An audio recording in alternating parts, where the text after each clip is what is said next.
Argentina, Brazil এমন একটা দেশ যেই দেশে আমার মাওলার দেওয়া আজান মাইকে দেওয়া নিষেধ।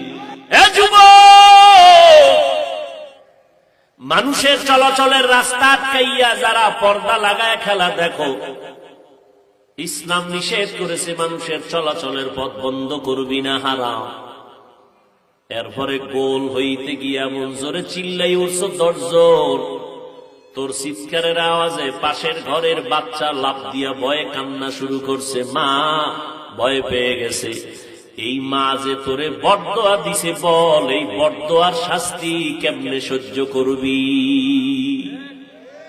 মানুষের বরদোয়ার শাস্তি বড় মারাত্মক। হঠাৎ দেখবি তোর পাও ভাঙ্গা, নাইলে কিডনি নাই।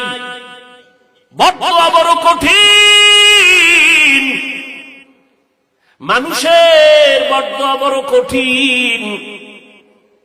তোর বাচ্চা যদি ভয় লাফাইও দে কারো আওয়াজে, তুই তো তার মাইরা ফালানোর জন্য রেডি হয়ে যাবি। আমার বাচ্চারে তুই কেন ভয় দেখাইলি? তোরে সার নাই।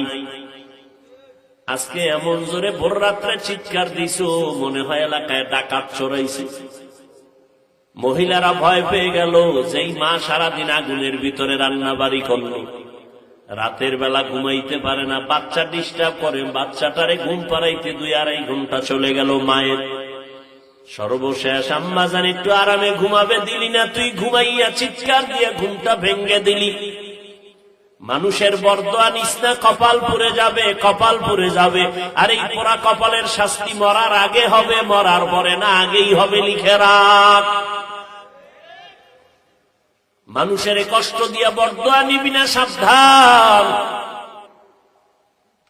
ও আল্লাহর বান্দা, সারা রাত খেলা চাইলি, ফজরের নামাজ পড়লি না, এশার নামাজও পড়লি না, একদিন তো মরবি। এই কথা তো যদি হিন্দুরে বুঝাইতাম, ওরা বুঝতে একটু চিন্তা করত। তুমি তো মুসলমান, তুমি কেন চিন্তা করো?